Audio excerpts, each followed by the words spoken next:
Olá pessoal, bom dia, mais um vídeo aqui para o canal Nômade Passaporte Cash. Hoje estou aqui com o pessoal do Sistema Socioeducativo, agente de apoio. E aqui, hoje o tema, pessoal, vai ser sobre o Sistema Socioeducativo no âmbito Brasil e a importância dessa PL e a nomenclatura dos servidores. E eu vou apresentar aqui o meu colega, meu amigo, o Ailton, o Hamilton, o Diego. Pessoal, seja bem-vindo aqui. Vamos bater um papo. Eu vou aprender muito aqui hoje com vocês. E o pessoal também do canal também vai aprender muito.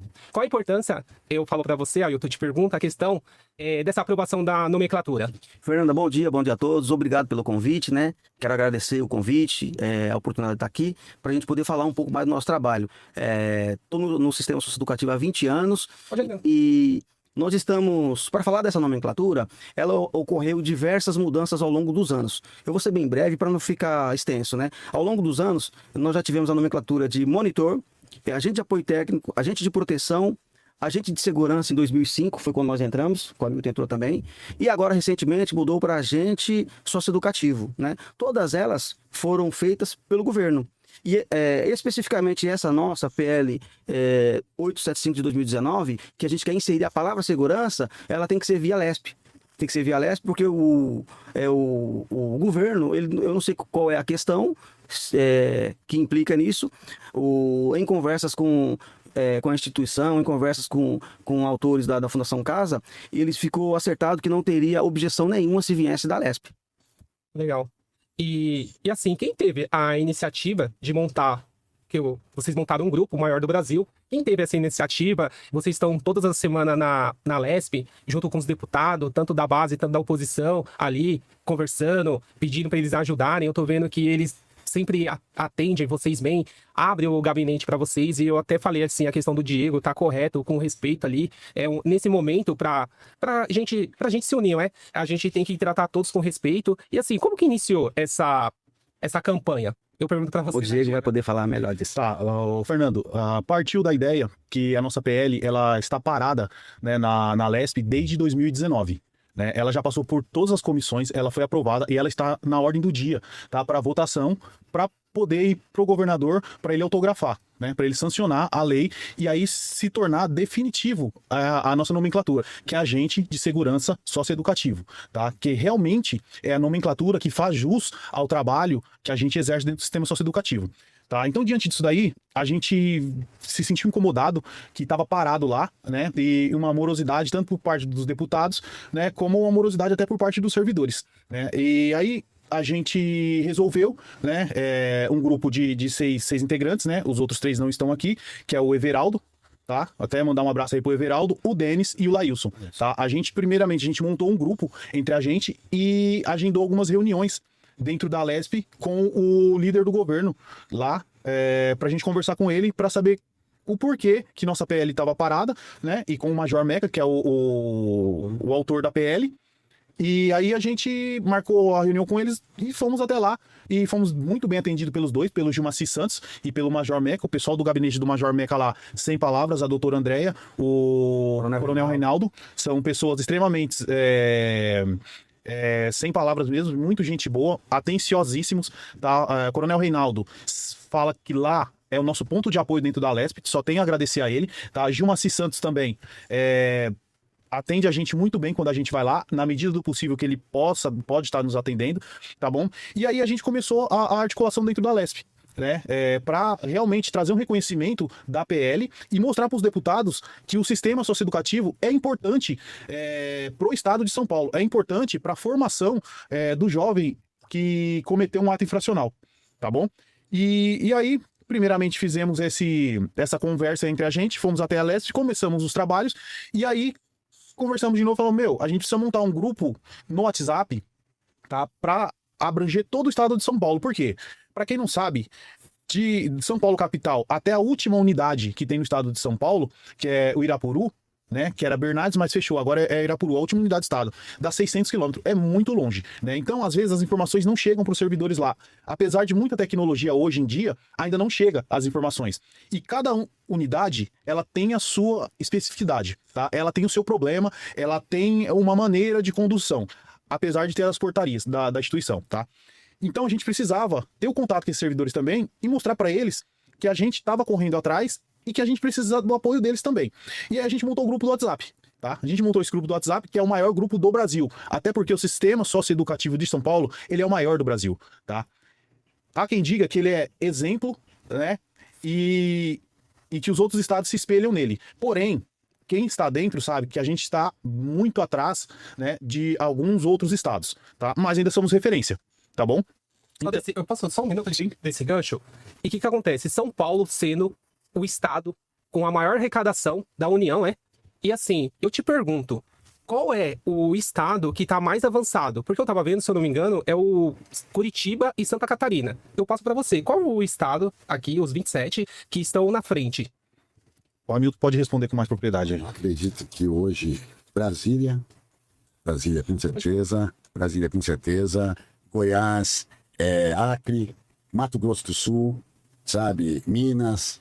Então, eles estão muito mais na questão da segurança, muito mais avançado que São Paulo. Eles aprovaram uma PL 18 na semana passada, umas 2 semanas. Uma PEC. Uma PEC, que mudou a Constituição. 1825. Que é difícil, mas passar todas as comissões, passar no Senado, na Câmara. E ali, eles conseguiram alterar o artigo da Constituição e ficaram de fora, se eu não me engano, acho que foi guarda portuário, ficaram de fora a Polícia Científica, Receita Federal, a BIM, eu não entendi direito, a BIM também, eu não entendi. E o que isso representa, essa aprovação para o estado de São Paulo, Hamilton? Isso é excelente, né? Que a gente vamos lá para entrar no 144, né, da Constituição, que é o artigo que diz... É o Constituição Federal que está no rol da segurança pública. Está no rol da segurança pública. Então, quer dizer, você é polícia. Muda seu serviço? Não muda. Não vai mudar em nada. Pode acrescentar uma coisa e outra, mas a questão é, você vai ter mais valorização, você vai ter investimento, você acaba automaticamente entrando no SUSP, que todo estado recebe uma verba para investir diretamente na segurança. Então, é uma mudança, né, sabe? Para nós foi uma vitória significativa. É um avanço, porque assim, há anos a gente não estávamos em lugar nenhum. Em lugar nenhum. Se você perguntasse, aonde vocês estão? Em lugar nenhum. Então, isso foi uma vitória extraordinária. Eu até disse para os agentes lá, dentro do sistema socioeducativo, que isso é motivo de comemoração mesmo. Comemorar muito, porque está no artigo 144 da Constituição, é o lugar de destaque em que merecemos estar, que é da segurança pública, que é o que nós fazemos, Fernando. Nós realizamos segurança para que a sociedade venha a ter tranquilidade, para que a sociedade venha a ter sossego, lá dentro precisa funcionar. Porque se lá não funcionar, a sociedade estará insegura. A sociedade não aguenta mais. E em cima desse mesmo gancho, Fernando, foi bom até que vocês tocaram nisso, porque também a gente pode já entrar na questão da maioridade. Por quê? No texto original, que foi mandado para o Congresso Nacional, o Mendonça Filho inseriu lá a maioridade, a questão de baixar para 18 para 16 anos. Só que foi um tema tão espinhoso e que gerou discordâncias de alguns partidos políticos, e aí ele achou por bem tirar e deixar para o futuro. Talvez isso vá para um referendo, a população é que vai decidir, né? A população, ela deseja isso, Fernando. E para nós ficou mais fácil, porque concomitante a isso, também tem a PL do senador Fabiano Contarato, que a proposta dele é o inverso. Ele quer que a medida, o tempo máximo vá até 10 anos. Não, 10 anos. 10 anos. Cometer o crime hediondo e fique 5 anos, o interno... No mínimo, 5 anos. Mínimo. Agora, quem cometeu o crime hediondo passa a 10 anos. Só que continua da mesma forma, porque os relatórios continuarão da mesma forma, né? Podendo ir até 10 anos, não necessariamente 10 anos, né? Mas assim, para aqueles crimes graves, que o Perfil Champinha. Realmente esses crimes hediondos mesmo. Crimes hediondos, né? Crimes bárbaros. Estupro, homicídio, latrocínio, que é uma coisa hedionda, né? Então, e eu sou muito a favor disso. Eu também sou muito a favor, porque a sociedade não aguenta mais a impunidade, Fernando. A sociedade clama por segurança pública. Está aí a oportunidade dos senadores, está aí a oportunidade do governo federal, que enviou essa PEC para o Congresso Nacional, de fazer história, né? A segurança pública é um dos pilares importantíssimos para a sociedade. Ô, Fernando, quando você sai aqui da rua, todo mundo está preocupado com uma coisa: segurança. Você não anda mais tranquilo na rua, porque você não anda com seu celular mais, você anda escondendo. Aliança. Você deixa seu carro. Aliança, você tem que esconder a aliança para andar na rua. Quando seu filho vai para a escola, você fica com medo, tem tudo isso.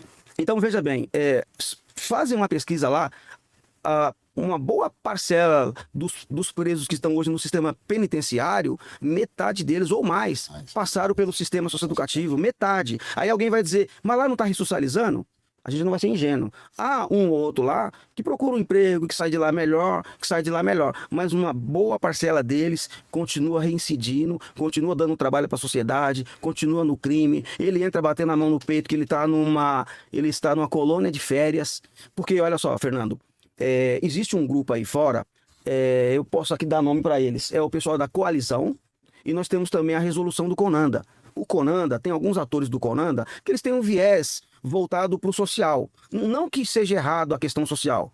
A gente não é contra que o interno tenha um bom atendimento, a gente não é contra que o interno tenha aula, a gente não é contra que o interno tenha curso, tenha especialização, formação. Isso faz parte da socialização, porque a sociedade quer tanto isso, que ele saia de lá melhor para que a sociedade venha ter tranquilidade. Agora, esse pessoal colocou na cabeça de alguns aí que lá é uma escola. Lá é uma escola. Ele tem que ter aula, tem que ter curso, tem que ter tudo isso, sim. Mas lá não é uma escola, pessoal. Lá é um presídio para infratores menores. Ele lá está custodiado, cumprindo uma sentença que o judiciário foi quem impôs. Ele perdeu o direito. Ele perdeu o direito de ir e vir. Ele está preso. Ele está preso. Eles usam um termo lá, Fernando, diferente. Que o ECA fala que ele está cumprindo medida, o ECA fala que ele não é um bandido, o ECA fala que ele não cometeu crime, o ECA fala que... É análogo. O ECA fala que ele é um infrator e que ele não está preso, ele cumpre medida. Gente, todo mundo sabe que isso aí é uma balela que eles inventaram para dizer que lá é uma escola. Então esse pessoal aí da sociedade civil organizada, Conanda, Coalizão, eles tentam... impor goela abaixo que lá é uma escola e que nós temos que ser educadores. Não que eu não possa educar para a vida. Além pelo do nosso fato que a maioria, uma grande parte está lá, não tem o mínimo conhecimento do que é o sistema socioeducativo. Exato, Fernando. Quando eles se reúnem, eles nunca puseram o pé lá, eles não sabem como funciona lá. Mas eles decidem a vida de milhares de pessoas, de trabalhadores. Eles se reúnem. Vai ter agora aí um congresso do pessoal dos direitos humanos, recentemente publicaram aí, depois eu entrego para vocês, eles vão discutir o SINASE. Os autores do SINASE são atores que não entendem de sistema. Eles não estão lá no dia a dia. Como é que eles podem decidir a vida de profissionais, de como nós temos que atuar, se ele nunca foi lá, nunca pisou o pé lá? É meio que contraditório. Então, a gente dá esse recado para esse pessoal, que quem está lá cumprindo foi alguém que matou. Recentemente, Fernando, o noticiário mostrou aí dia e noite Os fatos, né? os 4 e enfim, Do cachorro também. do cachorro. Recentemente teve um interno aí que brincou de rolê do seu próprio amigo. E esses internos ficam no máximo 3 anos. 3 anos e vão embora com a ficha limpa, tudo tranquilo e tá tudo certo. Agora sim, o ECA nosso, ele é de 1980. Naquela época, o garoto daquela época, ele brincava de bolinha de gude. Era um garoto que não tinha tanta maldade como hoje. Tem a tecnologia, hoje tem os avanços. As coisas mudaram muito, a tecnologia mudou muito. Então o garoto de hoje, a cabeça do garoto de hoje, de 15, 16, 17 anos, não é igual a de antigamente. O de hoje ele quer motinha, o de hoje ele quer dar rolinho, rolê, ele tá empinando moto, ele tá dando trabalho para a sociedade, tá aprontando. E só desse gancho, eu tava conversando com uma professora, a questão, o tanto de escolas fechando.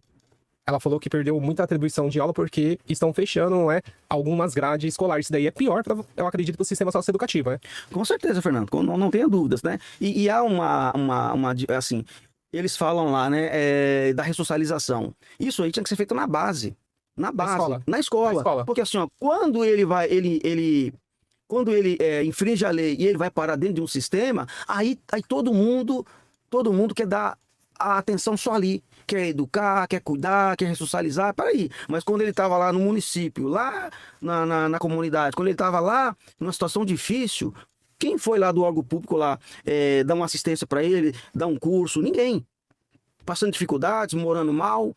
Enfim, e aí esse rapaz, ele é aliciado, porque ele é de menor, ele é aliciado pelo de maior, porque o de maior não dá cara. Ele é aliciado. Hoje muitos de menor mandam mais do que alguns de maior. Né? É verdade. É verdade. Porque você vê internos muito inteligentes. Exato. É que os caras acabam tendo hoje um conhecimento maior do que muitas pessoas mais antigas, que têm até às vezes puxado cadeia mesmo.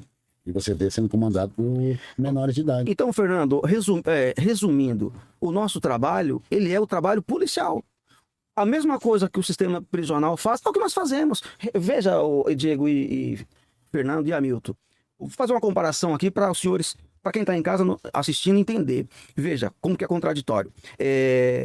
Vou pegar aqui o interno de 17 anos e meio e um cidadão aí de 20, 30 anos que cometeu o mesmo crime por todos os atores da segurança pública. Ele para elaborar um boletim de ocorrência, ele passou por um ADP, por uma delegacia, ele passou pelo delegado, passou por um promotor, passou pelo juiz, foi sentenciado e lá na ponta um policial é que vai cuidar no sistema prisional. Quando chega no sistema socioeducativo, aí não, aí é um educador que vai cuidar.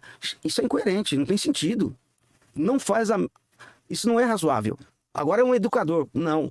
É a polícia socioeducativa que está cuidando ali agora também. Porque, veja, o mesmo cidadão, comparado a um adulto, passou na mão de todos os atores. Agora, Fernando, há uma interpretação errada, que a gente lê bastante lá, o SINASE, o Sistema Nacional Socioeducativo, né, que é uma lei federal, e o SINASE, ele faz com que essas pessoas se enganem. Porque o SINASE diz o seguinte, que a medida socioeducativa, ela é sancionatória e ela é prevalentemente pedagógica. Aí, veja, eles pegam só a parte lá do prevalentemente pedagógica como verdade absoluta e utilizam só aquilo. E não é só isso. A medida socioeducativa, ela é ampla. Lá dentro trabalha o professor, lá dentro trabalha o psicólogo, lá dentro trabalha o assistente social, lá dentro tem motorista, tem vigilante, tem o segurança, que somos nós. Só que o segurança... setores trabalham sem a segurança. Exato. Nenhum desses... Obrigado. Ele me lembrou bem. Se não tiver segurança, Fernando, se não tiver... Eu vou falar ali para o público. Se não tiver segurança dentro de um sistema socioeducativo, quando o educador ele abre a porta e pergunta, a primeira coisa que ele pergunta é, tem segurança aí? Se não tiver, ele vai embora, ele não entra. E aí, Ailton, já vai de encontrar o quê? O que a instituição, ela faz. Ela põe. Temos portarias que fala segurança. Ou segurança. A gente tem superintendência de segurança. A gente tem coordenadores de segurança.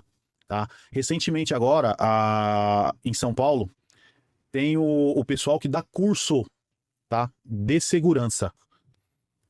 E quando chega na base, que é o pessoal que está em contato direto com o interno 24 horas por dia, 7 dias na semana, 30 dias no mês, 365 dias no ano, a gente não é reconhecido como segurança. Então é uma incoerência tão grande, né, que é por isso que a gente está brigando por essa PL aqui. Porque essa PL, ela só vai de encontro ao que realmente a gente faz, que somos segurança. Então, se a gente faz segurança, se a instituição tem um caderno de segurança, portarias voltadas à segurança, tá? Por que não a gente levar o nome de agente de segurança socioeducativo? A gente vai continuar fazendo o trabalho de socioeducação, né? Até porque, dentro da socioeducação, o segurança, ele não é só segurança. Muitas vezes, né? Ele é psicólogo, ele é assistente social, ele é educador, ele é pai. As mulheres agora, né? O mês da mulher agora. Vou aproveitar aqui já o gancho, né? Parabenizar todas as mulheres, em especial a minha esposa, né? Que a mulher é muito importante, tá? Dentro do sistema socioeducativo também, tá bom? Não só no sistema socioeducativo, sistema penal, na polícia, GCM. Tem muita mulher que é mais caveira, tá? Mais caveira do que o homem, que muito cara, que bate no peito, mas na hora do vamos ver, a mulher ela é mais caveira, tá? E então, indo de encontro a isso daí, o que a gente quer? A gente só quer o reconhecimento. É o que nós fazemos, na verdade, nós fazemos segurança, porque lá, olha só, a segurança, Fernando, fica 24 horas com o interno. As demais áreas fazem um excelentíssimo trabalho. Sim. As demais áreas, né? O psicossocial, o assistente social, a pedagogia, um excelentíssimo trabalho. Só que eles têm horário. Carga horária é 6 horas. Quem chegou às 6 da manhã, meio-dia tá indo embora. Outros chegam mais tarde, no máximo 19 horas, estão indo embora. A segurança, e nos finais de semana, a segurança fica praticamente sozinha lá dentro do sistema socioeducativo. Por isso que o Diego falou que muitas das vezes ele é pai, ele é psicólogo, ele é irmão, ele ouve. E que não tem nada de errado nisso. Nós aqui não estamos querendo o título de segurança para deixar de fazer isso. Não é isso. Porque o trabalho está posto, não vai mudar. Existe lá uma equipe de referência, nós estamos inseridos nisso, uma equipe de referência, né, em que o segurança faz a avaliação a cada 3 meses, tem lá uma documentação, se avalia para mandar um documento para o judiciário, até para aquele interno poder ir embora. É a segurança que faz parte também. Então, veja, as demais áreas fazem um excelentíssimo trabalho. Só que nos finais de semana, feriado e à noite, quem fica lá é a segurança. E durante a semana, se não tiver segurança, Fernando, ninguém trabalha, ninguém entra. Sem a segurança, não há socioeducação. Sem a segurança, não há ressocialização. Sem a segurança, não há o que fazer. E a questão é a valorização. A valorização, porque a gente podia se acomodar. Tem a PEC 1825, a gente está lá, vai ser aprovado, vai estar no rol da segurança pública, legal. Talvez até a nomenclatura mude lá na frente, porque vai ter os destaques que não passou, mas vai ser, depois vai para a votação que fica mais fácil, que seria para a nomenclatura de polícia socioeducativa, que a questão não é nem essa, a questão é a valorização. Então a gente briga primeiro por essa valorização lá na LESP. Aí o que vir, poxa, a gente vai agradecer, estamos muito felizes pelo que aconteceu nessa PEC, colocar a gente lá, você pode ver, como você falou, a Receita Federal não entrou, Polícia Científica e a Guarda Portuária. Então, quer dizer, é valorização. Inclusive, vale lembrar que nós temos lá em Brasília, Fernando, nós temos em Brasília o Cristiano Torres. Ele é o presidente nacional do CONASSE e FENASSE. Ele é o herói dessa situação toda. O herói dessa situação toda aqui é ele. Eu ia pegar esse gancho. Qual pasta que está o Sistema Socioeducativo de São Paulo? Secretaria de Justiça e da Cidadania. Então, eu estava vendo que Curitiba e Santa Catarina, se não me engano, estão junto com um sistema penitenciário. Então, mas aqui a secretaria, na realidade, não faz diferença, porque em Minas, por exemplo, se eu não me engano, na Secretaria de Justiça de lá, está todos, Polícia Civil, Militar, Socioeducativa, Penal. Então, a secretaria é o de menos. A questão mesmo é a valorização, é a função, é tudo que engloba ali. E quem é esse Cristiano Torres? Então, muita gente não sabe. Cristiano Torres, ele é um servidor lá do Distrito Federal, do Sistema Socioeducativo de lá.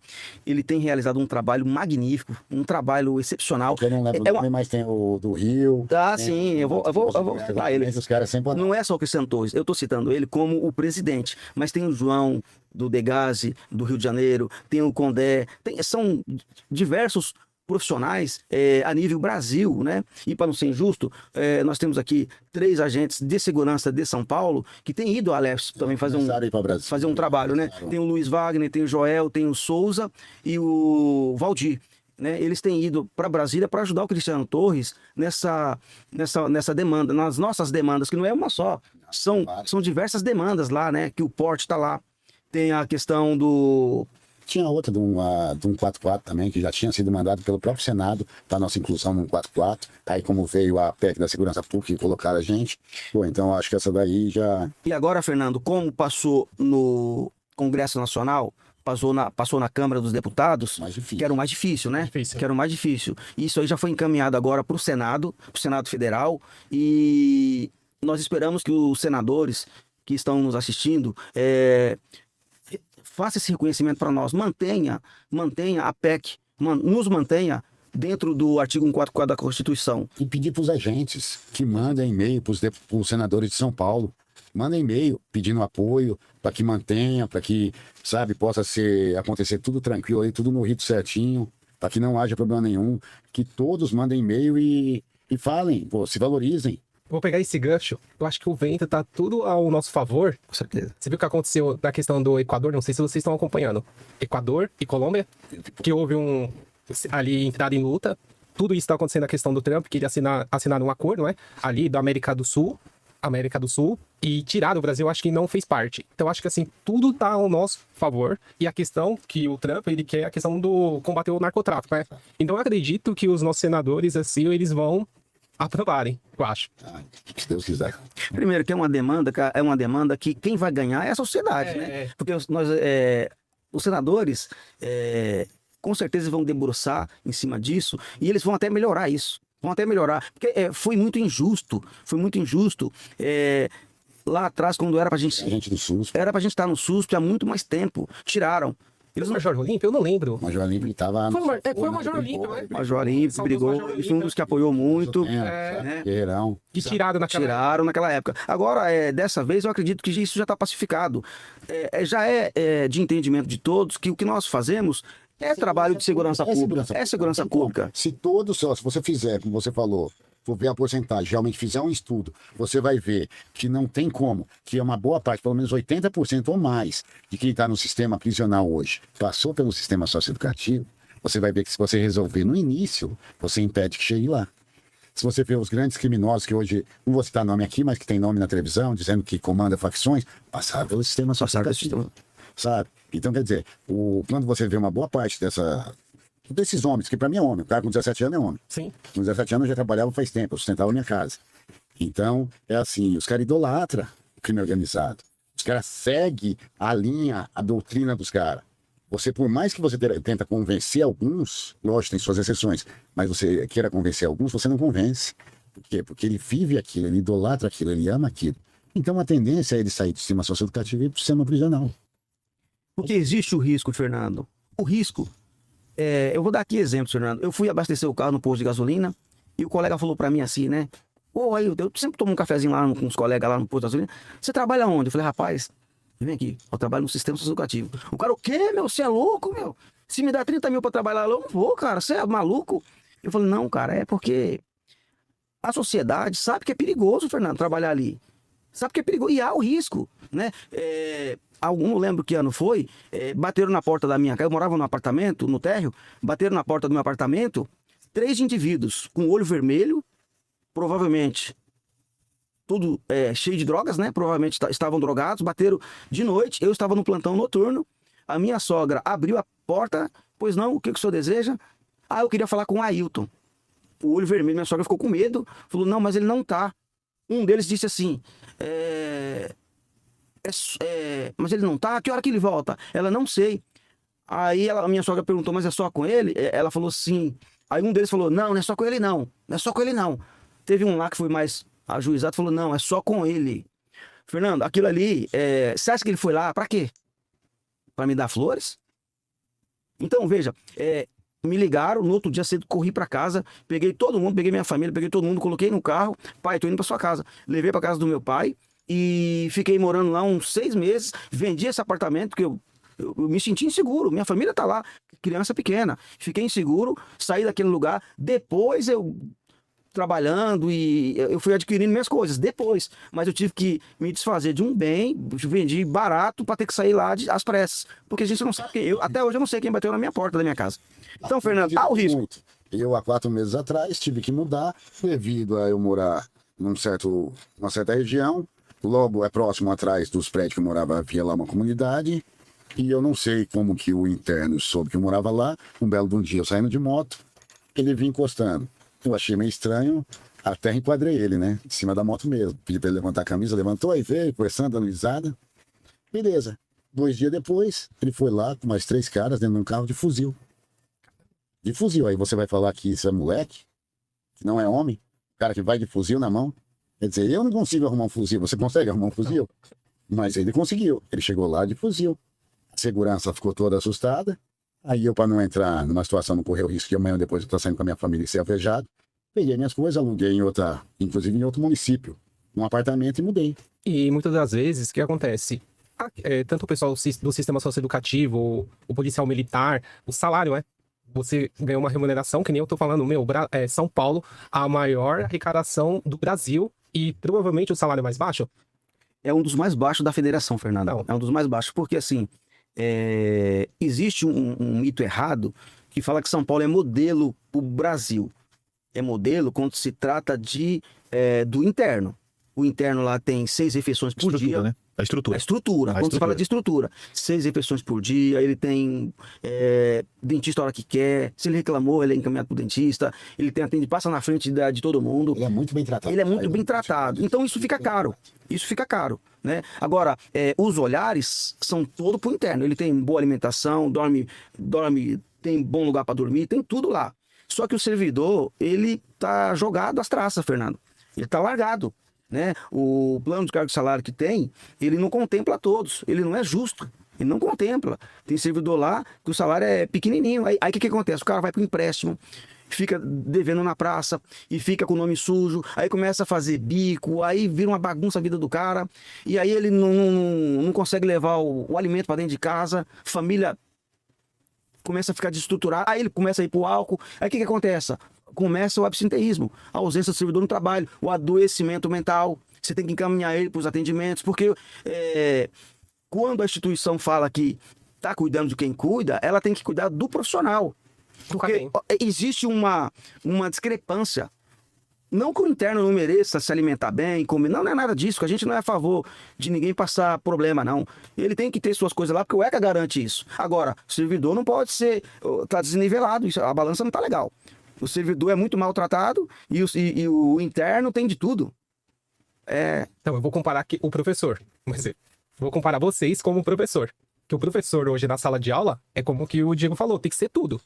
Assistente social, educar, você entendeu? E às vezes o professor, ou até mesmo vocês, cara, vocês estão passando a questão de, às vezes, financeiro.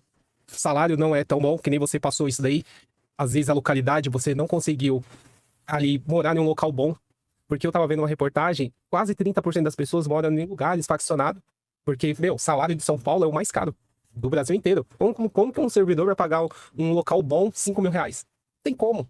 Então, assim, eu acho que São Paulo tinha que equiparar que nem Brasília. Brasília é o maior salário? Eu acho que o Hamilton sabe. Brasília, acho que é Brasília. Brasília. Porque é a nível federal. Nível federal, Você vê, por exemplo, teve uma situação há meses atrás de um rapaz que ele era da pedagogia, invadiram a casa dele, acharam funcional e levaram ele como se fosse para um julgamento. A sorte é que os vizinhos viram aquela situação, acionaram o 90 e a polícia conseguiu resgatar o cara. Isso até o próprio sindicato divulgou e... Quer dizer, você vê o risco que corria, ele não era nem da segurança, pedagogia. Aí você imagina quando acham da segurança. Sim. Então, assim, cara que toma tiro na rua, outros morrem, outros têm que sair de casa. Assim, não tem diferença nenhuma do sistema prisional. A diferença é que o cara que é faccionado, se ele quiser matar um cara da PM, ele tem que pedir autorização. Se ele quer matar um cara da Civil, da GCM, do sistema prisional, ele tem que pedir autorização. Da fundação não faz diferença, que não tem quem corra atrás. Nosso amigo faleceu lá no Paraisópolis, até hoje não acharam o corpo. Ninguém foi atrás, ninguém fala nada. A família dele está sem saber até hoje. Então, quer dizer, nessa questão da segurança fora das unidades, tá difícil. Porque você corre muito risco se acharem só funcional, se você estiver desarmado e não tiver condições de se defender. É difícil. E outra coisa, ô Fernando, o que o Hamilton falou aí é muito grave. Porque o que acontece? A gente já teve servidores que morreram dentro da instituição trabalhando. O cara foi trabalhar, né? Tirar um plantão dele como outro qualquer, né? Que a gente sabe que a qualquer momento pode acontecer alguma situação e o cara morreu dentro da unidade. Então, eu queria voltar um pouquinho no que você falou, né? Que da sua colega lá, professora, que fechou muitas escolas e ela perdeu algumas atribuições de aula. O que aconteceu dentro da instituição aqui no estado de São Paulo também? Muitas unidades foram fechadas, né? Muita gente não sabe disso, mas muitas unidades foram fechadas. Reduziu um número muito grande. E tem servidores que tiveram que sair das suas regiões. Hoje tem servidor que viaja 200, 300 quilômetros para poder trabalhar, né? E aí, você falou da questão do salário. O salário de São Paulo, pro agente de segurança, ele é muito ruim. E ele tá muito defasado, né? Ele tá defasado demais. Então aí você pega um servidor que tem que viajar 200 quilômetros, 300 quilômetros, né? O custo do combustível é altíssimo. O pedágio no estado de São Paulo é o estado que mais tem pedágio, né? O custo fica muito alto pro cara. A gente tivemos colegas que tiveram que pedir demissão. O salário não compensava, né? Tinha que viajar muito longe para poder trabalhar. Aí chegava para trabalhar, o risco dentro do trabalho, né? Muitas vezes o cara passando já por dificuldade financeira, problemas psicológicos. Hoje dentro da instituição é uma categoria velha, né? Concurso público, né? Para Fundação Casa. Há anos que não tem o sistema socioeducativo. Faz 2014, né? 2014. Tem mais de 10 anos já o último concurso público, né? É uma categoria que está velha, adoecida. Muita gente, muitos colegas nossos fazem tratamentos psicológicos, problema com álcool, com droga, né? Tudo isso vem adoecendo o servidor. E a gente quer o reconhecimento. Isso que a gente quer. Essa PL aí, ó, é para isso, é o reconhecimento. E aí, vai de encontro. Fechou unidades, não se interna mais, né? Igual tinha antigamente as internações, mas hoje o número está crescente de novo, né? Voltou a crescer, né? O número de internações, de custodiados dentro do sistema socioeducativo.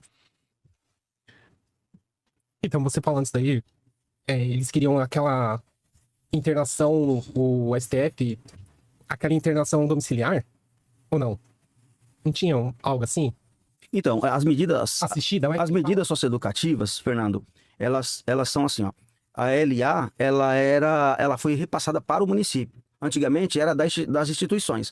A LA foi repassada para o município, né? A prestação de serviço à comunidade, a reparar o dano, o LA. Nós temos hoje as semiliberdades. Semiliberdades, que é no artigo 120 do ECA. Nós temos a internação provisória, que é 108. E nós temos a internação sanção, que é o artigo 122.3, e a última, que é o máximo que ele pode ficar, que é o artigo 122, que é a internação. Então, veja, a medida socioeducativa, o máximo que ele pode ficar é 3 anos. Então, a instituição é assim. Só que a realidade é outra. Dificilmente alguém fica 3 anos lá, não fica. Não fica 3 anos. No máximo, 1 ano, 1 ano e meio, né, 6 meses, dependendo até menos. E muitos, eu trabalho num lugar que é porta de entrada. Eu vejo viatura da Polícia Civil toda hora chegando, toda hora. E eu fico olhando, né? E aí é feita a entrada, cadastra, verifica, faz o peticionamento que vai para o judiciário, faz tudo. E após a audiência de custódia, pasmem os senhores, da meia hora depois, vem lá, liberado por falta de prova. Ele é liberado e vai para casa. Vai para casa. Então, as entradas são muitas, mas poucos ficam, porque a maioria sai pela porta da frente. Então, o legislador precisa analisar com cuidado isso e com cautela, e para melhorar mais, né? Porque a sensação de impunidade, Fernando, ela é grande. Aí como é que você vai falar para uma vítima? Como é que você vai falar para alguém que perdeu seu ente querido, que esse cidadão saiu pela porta da frente, que esse cidadão ficou somente 1 ano, 1 ano e meio? Como é que você vai falar para uma vítima que não deu em nada? Então, o clamor da sociedade é esse. Essa sensação de impunidade, a sociedade não aguenta mais. Por isso nós estamos pedindo essa valorização, Fernando, essa valorização, que é a inclusão da segurança na nossa nomenclatura. É um trabalho difícil que nós realizamos para devolver esse custodiado para a sociedade melhor. Porque se a gente devolve ele do mesmo jeito que ele entrou, ele vai voltar várias vezes. E olha só, ele vai incidir. E veja, e ele não chega lá, ele chega lá no corrol, chega no corrol com os caras com metralhadora na mão. Depois que passa do portão para dentro, vai o recado pro pessoal da coalizão e o pessoal do Conanda. Aí não, agora depois do portão para dentro é só o educador que vai cuidar, né? Eu sugiro, né? Pode falar. Depois. Depois que tá lá dentro é criancinha. Então eu sugiro vocês, pega um grupo de pessoas, vão lá cuidar vocês, ou melhor, leva para casa de vocês. Eu queria que tivesse. Leva para casa deles. O cara vai ser juiz da vara da infância.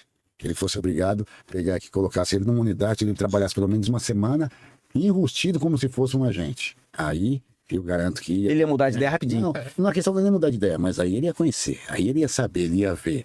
Então quer dizer, porque quando você não vive aquilo e você tem que julgar e falar, é muito fácil, mas vive aquilo ali.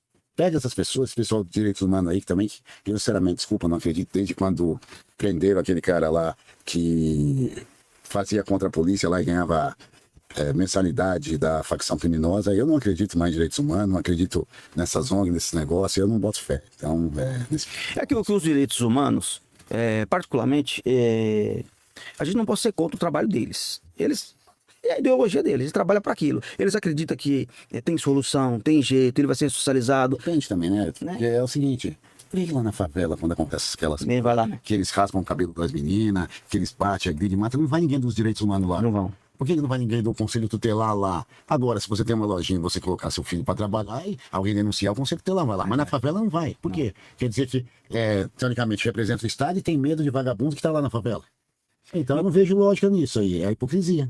De novo, Fernando, a questão que ficou mal interpretada por muitos durante 30 anos é essa dubiedade de pensamento, né? Lá é uma escola ou lá é uma instituição de segurança pública? Então ficou essa dubiedade por conta de uma palavrinha, né? Por conta do Sinase cita lá essa questão. Eu estou sendo repetitivo nisso para que as pessoas entendam. O Sinase tem uns eixos. Dentre esses eixos, alguns são realmente educativos. Que ele tem que ter aula, curso, escola, tem que ter tudo isso. E a gente também não é contra. A gente não é contra. Nós não somos contra ele ter isso. Até porque ele tá em formação. Ele tá em formação. Ele tá em formação, então, e ele tá lá para ser ressocializado. Exato, a gente não é contra isso. Agora, eles esqueceram de ler que existe o eixo 8. Leia o eixo 8 do Sinase, segurança. Eu Por que vocês esqueceram de ler o eixo 8, o pessoal da coalizão e o pessoal aí dos direitos humanos? O eixo 8 da segurança trata da segurança. E vou além, Fernando. O ECA, no artigo 25 do ECA, fala que as instituições devem adotar medidas de contenção e segurança para que haja ressocialização, né? E essa contenção e segurança é para preservar a integridade física dele mesmo e das demais pessoas que circulam ali. Porque lá dentro do sistema tem diversos profissionais. E agora, como é que esses profissionais estarão seguros em um lugar que o interno está com a faca, que o interno está com um negócio na mão? E eu vou desse gancho a polêmica da questão do scanner. Para que scanner? Essa questão do scanner tá dando uma polêmica muito grande. Tá dando uma polêmica por quê? Pra quê? Porque o scanner, todo mundo sabe que o scanner ele é para preservar, para evitar de entrar objetos ilícitos dentro das instituições. Isso é um ponto. É um fato. Todo mundo sabe disso, né? Mas a questão do scanner dentro da instituição, no início, ele foi colocado por conta de forças externas. O judiciário foi quem impôs para garantir uma revista considerada não vexatória para o interno e para o familiar. O ponto de início foi esse. O ponto de início foi esse, né? Agora, enfim, querem utilizar para todos os servidores, de todas as áreas, né? Com a justificativa de que não tem segurança lá dentro. Não existe segurança. O Diego acho que pode falar um pouco melhor disso. Vocês passam no scanner, né? Então, recentemente agora, né, o sindicato que representa a categoria tá em uma briga no judiciário contra a instituição para rever a situação do servidor estar passando no scanner. Hoje, a instituição ganhou o direito na justiça de que todo servidor, para adentrar o espaço socioeducativo, ele tem que passar no scanner, né? Porém, aqui agora vai uma crítica: o scanner, tá? Na minha visão, na minha percepção, tá? Isso no nosso grupo lá do WhatsApp, o maior grupo de WhatsApp do Brasil. Se você, servidor do estado de São Paulo, agente de segurança, ainda não tá no grupo, tá? Fica um convite aqui para você entrar no grupo. A gente sempre tá disparando o link lá do nosso grupo do WhatsApp para que você entre e faça parte. Faça parte para você saber o que tá acontecendo dentro do sistema socioeducativo de São Paulo, tá? Mas vamos lá. A nossa briga e a nossa crítica, a minha crítica pessoal agora, o scanner, ele tá instalado no lugar errado, tá? Por quê? Pelas estruturas que tem a instituição, eu vou falar da unidade T40, que é onde eu trabalho, tá? Hoje eu tô numa unidade T40.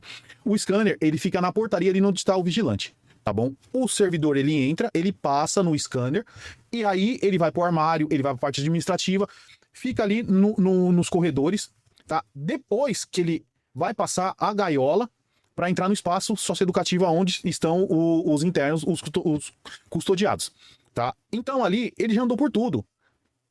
Qual a eficácia do scanner? Tá? Qual foi a eficácia realmente do scanner ali? Tá bom? Sem contar que hoje a gente não sabe realmente a quantidade de radiação que o servidor ele está sendo exposto ali, passando naquele scanner, tá? A gente não sabe, realmente. A instituição mostrou um estudo. Eu, sinceramente, não acredito se realmente é real, né? E é isso que o sindicato entrou com um recurso lá para que seja revisto, né? Essa parte aí da radiação e a quantidade de radiação que o servidor está sendo exposto, né? Falar a quantidade que está sendo não é prejudicial à saúde. Mas aí o servidor, ele não passa no scanner, né? Tem servidor que tem diversos problemas de saúde. O servidor ele vai fazer uma tomografia, um raio-x, então é mais radiação que ele vai tomar. Então, o prejuízo que vai trazer para o servidor, né, esse scanner. Mas enfim, o que eu quero falar, hoje o servidor ele é obrigado a passar no scanner para adentrar o espaço socioeducativo. Porém, na penitenciária, eles também são, aspas aqui, ó, obrigado a passar. Só que eles não passam todo dia, né? O Maitai sabe muito bem, o Ailton, eles não passam todo dia. É um dia lá que o diretor da unidade ele fala, hoje todo mundo vai passar no scanner. Aí todo mundo passa no scanner. Mas não é todos os dias, né? Eles não são obrigados a passar todo dia, né? E aí vai de encontro ao seguinte, ao quê? Por que toda essa desconfiança do servidor, né? Essa desconfiança enorme. Até porque, ô Fernando, mulher grávida ela não vai passar no scanner. Então, a mãe do infrator que tá lá cumprindo a medida socioeducativa, se ela tá grávida, ela não vai passar. Se chega uma criança lá de fralda, a criança não passa no scanner, o neném não passa no scanner. O líquido lá, a mamadeira, com leite lá, da criança, não passa. Mas a gente sabe se tem alguma coisa misturada lá no meio? No momento lá que está acompanhando a visita, o quadro funcional, hoje, ele é defasado. Ele não tem como ele ficar... A gente fica de olho, mas a gente não tem como ver todos os detalhes. Não vê todos os detalhes. Até porque a gente não fica em cima, fixado na visita, porque o interno também não gosta. E outra, é um momento ali de interação familiar, né? Eles têm que ter essa interação familiar para que quando ele saia, né, ele tenha contato com a família e quem sabe ali não venha reincidir, né? Então, essa parte do scanner, eficácia, desculpa, eu acho que não tem muita eficácia. Fernando, essa questão do scanner, a instituição, ela ganhou o direito, ela ganhou na justiça. Ela ganhou na justiça, né? Ela tem na mão ali a prerrogativa de passar todos os servidores, de se submeter a todos na entrada para o trabalho, né? O sindicato teve negociações, conversou, entrou com recurso, né? E me parece que perdeu, né? Todo mundo será submetido. Agora, o sindicato faltou conversar melhor com a instituição sobre isso, porque o servidor ele tem fé pública, né? O servidor está ali há 30 anos. Agora, se você me perguntar, já entrou droga, já entrou alguma coisa na instituição? Já, mas assim, qual foi o centro que entrou? Se você colocar de 97 centros, 1 ou 2 ou 3. Tem centros aí, Fernando, que nunca entrou nada, O centro tá tranquilo, no sentido de é muito bem feita a segurança externa, é muito bem feito, então não entrou nada. Então você não pode colocar o servidor nesse cheque, nessa dúvida também, né? Então fica uma sugestão lá para o sindicato negociar com a instituição. Por quê? Porque a prerrogativa da segurança dentro da unidade é de competência do diretor. O diretor é responsável. E cada gestão local sabe das suas particularidades, sabe das suas dificuldades e sabe. O servidor que está no pátio ali, no dia a dia, todo mundo percebe quando algo está anormal, né? Eventualmente, se tiver algo ali ilícito, a própria equipe do centro seria a primeira a dizer, não, tem que passar, né? Tem que passar porque eu não posso correr risco de vida aqui dentro.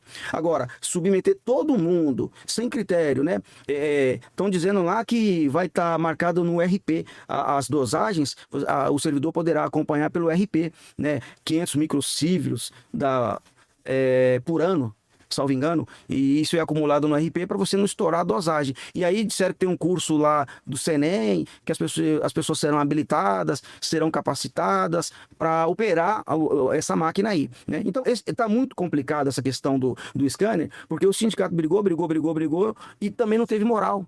Não teve moral para brigar pelo seguinte, o sindicato era o primeiro, Diego, o sindicato era o primeiro a falar: eu não tenho segurança. Aí na hora de brigar lá, você está falando que você não tem segurança e você é contra o scanner? E ficou incoerente para eles brigarem. Na verdade, ele teria que ter proposto o seguinte, olha, vocês querem a prerrogativa de utilizar o scanner? Que seja o diretor que decida isso, né? Aí, por exemplo, eu estou num lugar que há anos não tem histórico de nada, então ali não vai passar ninguém. Não vai passar ninguém. Se eventualmente alguém falasse, olha, hoje tem fumaça aqui dentro, entrou droga. Então o diretor falaria, olha, amanhã vai passar todo mundo, entrou isso aqui hoje. Então ficaria a cargo do diretor. A responsabilidade é do diretor. Não é de quem está lá na sede. Não é... Esse é meu ponto de vista, gente. É meu ponto de vista, né? A instituição já ganhou a prerrogativa de passar. Isso aí, eu não sei se o sindicato vai conseguir reverter. Seria bom reverter. Mas se não conseguir reverter, pelo menos deixasse como sugestão o diretor local decidir. E não passar todo mundo todo santo dia. Só um adendo que está em fase recursal ainda, tá? O sindicato, ele mandou o recurso, está em fase de recurso ainda. Tá em fase de recurso. Então ainda tem a possibilidade. Eu acredito que não vai mudar muita coisa, não.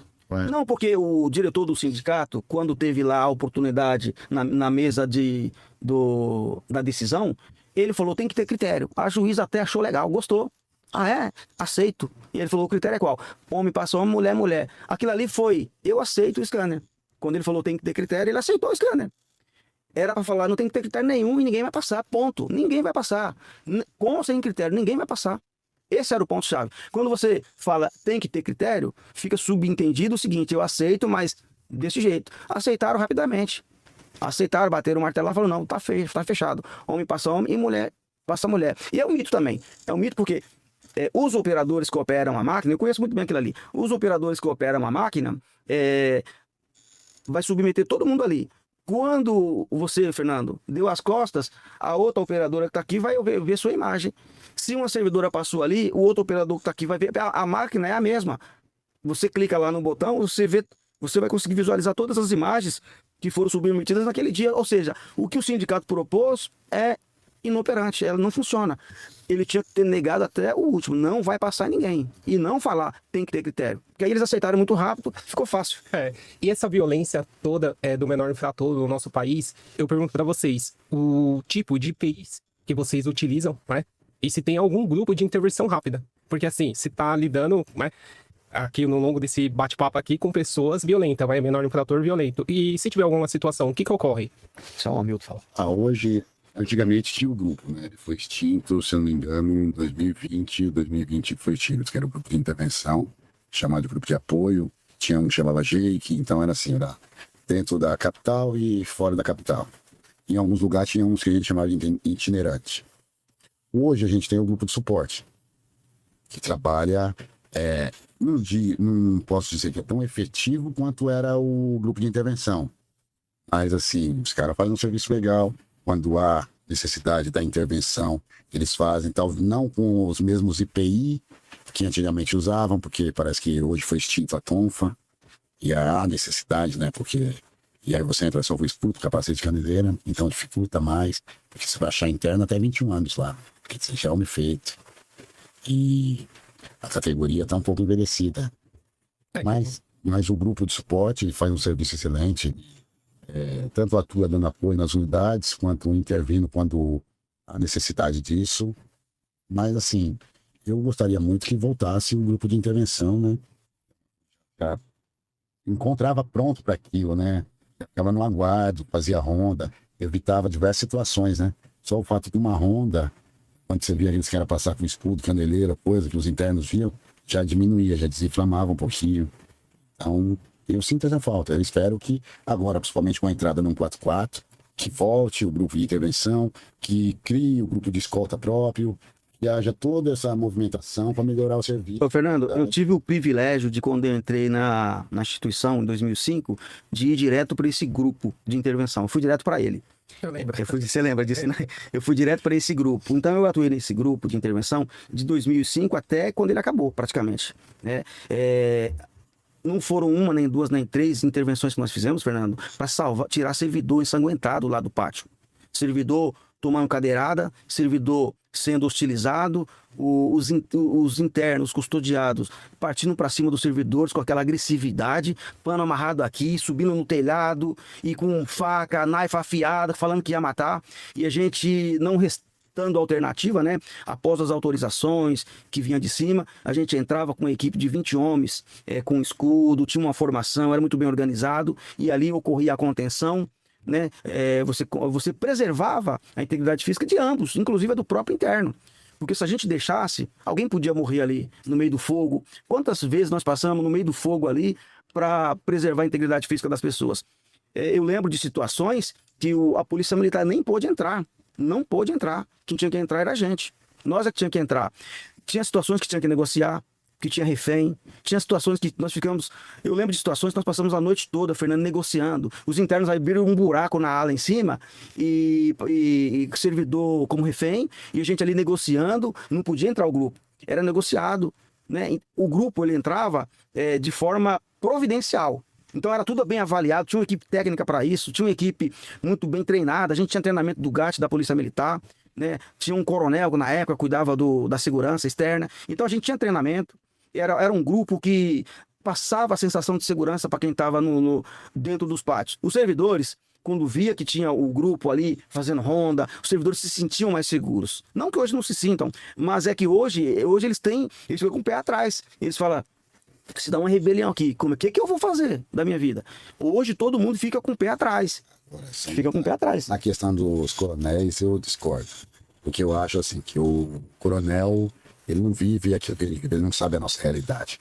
Então, quer dizer, ele sabe a realidade lá da Polícia Militar, e uma boa parte dos oficiais, como a gente sabe, fica atrás de uma mesa. Não atua diretamente numa situação. Então, assim, eu sempre fui a favor do funcionário de carreira. Porque esse sabe tudo. Esse, desde o agente, coordenador, encarregado, diretor, seja diretor regional, mas um funcionário de carreira. Não, o Hamilton tem razão quando ele fala servidor de carreira, e eu concordo, porque para a época em questão, o coronel, a figura do coronel ali, era somente por uma única razão: abrir portas para que a gente tivesse treinamento com a Polícia Militar e com o GAT. Mas ele nunca atuou juntamente conosco. As entradas eram realizadas por nós, servidores do Estado. Então não tinha, ele ficava na sala dele, sentado lá, na sede, dando diretrizes, né? A figura dele era somente por uma questão: abrir portas para treinamento de choque da Polícia Militar, Polícia Civil, e para que a gente tivesse condições de realizar o trabalho. Mas eu concordo com você, essa função tinha que ser do servidor público, né? Carreira. Queria deixar bem frisado isso aqui. Eu quero agradecer. 1 hora eu acho que não dá pra falar. Não dá tudo. Vocês vão retornar Com certeza. aqui, vamos montar a nossa bancada aqui. 1 vez por mês ou 2 vezes por mês, entendeu? Eu já tô com algumas coisas em mente aqui. E dá um recado final, pessoal. Olha, eu queria agradecer, Fernando, por ter aberto o espaço para que a gente viesse aqui hoje, né? Agradecer a você em casa que está assistindo, assistiu, e você que ainda vai assistir, né? Quero agradecer os deputados que estão nos recebendo lá na Lesp, Fernando, o deputado Major Meca, os assessores dele, que é o Coronel Reinaldo, o Coronel Niltinho, a Andréia, que é assessora do Major Meca, também ao Gilmaci Santos, que nós temos uma reunião marcada para tratar dessa PL. Ele tem sempre nos recebido lá, as portas sempre foram abertas para nós, né, para que a gente venha tratar dessa questão da nomenclatura. Eu agradeço a todos, aos servidores da instituição Fundação Casa, agradeço a todos vocês, né, pela colaboração, pelo empenho, pela ajuda, pelo apoio, né? E peço a vocês que entrem, quem ainda não está no grupo, entre no grupo, o maior grupo do WhatsApp de São Paulo. Entre para acompanhar as novidades, para acompanhar tudo. E aqui também eu mando um abraço para minha esposa que está assistindo em casa, um abraço e um beijo, que tem paciência, tem me acompanhado nessa luta aí. Eu agradeço a todos, mando do mesmo jeito, faço a palavra do Ailton as minhas. Macedo. Quero falar a respeito de uma chapa coletiva que eu me encontro junto com o Macedo, que é do Papo Penal, nós estamos em 4 nessa chapa coletiva: o Macedo como deputado, eu e o Rodrigo e Anderson, que a gente fez uma união do sistema prisional para o sistema socioeducativo. Caso chegarmos à Lesp, ter uma representatividade maior, né? Tem que realmente brigar por essas 2 categorias que sempre está ficando de lado, sempre está ficando esquecida. Então a gente está brigando, peço que o pessoal aí nos apoie, que nós consigamos chegar lá, que o pessoal mandem os e-mails também para os deputados, Os senadores, né? Os senadores, na questão da PEC 1825, porque é importante para a gente, para todo o sistema socioeducativo do Brasil. E é isso, eu agradeço a todos, os deputados, os senadores, os agentes da fundação, e deixo um abraço para todos aí. Deus abençoe e um beijão com minha esposa. Senão eu vou apanhar tanto bem. Bom, eu quero agradecer todo mundo aí, né? Agradecer o Fernando aí pelo espaço, né? O projeto aí que possivelmente vai vir pela frente aí, para a gente poder mostrar o que realmente é o sistema socioeducativo, falar um pouco para a sociedade o que é o sistema socioeducativo, tá? Agradecer todo mundo que está lá no grupo do WhatsApp, o maior grupo, Ailton, é o maior grupo do Brasil, do sistema socioeducativo, tá? Agradecer aí o trabalho que o Cristiano Torres vem fazendo lá em Brasília, tá? Com os deputados e senadores. Pedir para os senadores, né? Para os deputados, olhem com mais carinho para o sistema socioeducativo, para o servidor do sistema socioeducativo. Ele é um servidor que está abandonado. E a gente está fazendo esse trabalho aqui em São Paulo, dentro da Lesp, mostrando para os deputados o que é o sistema socioeducativo, que muitos não conhecem, muitos não sabem o que acontece lá dentro. Agradecer a todos que estão no grupo, tá? Agradecer ao pessoal que acredita no nosso trabalho.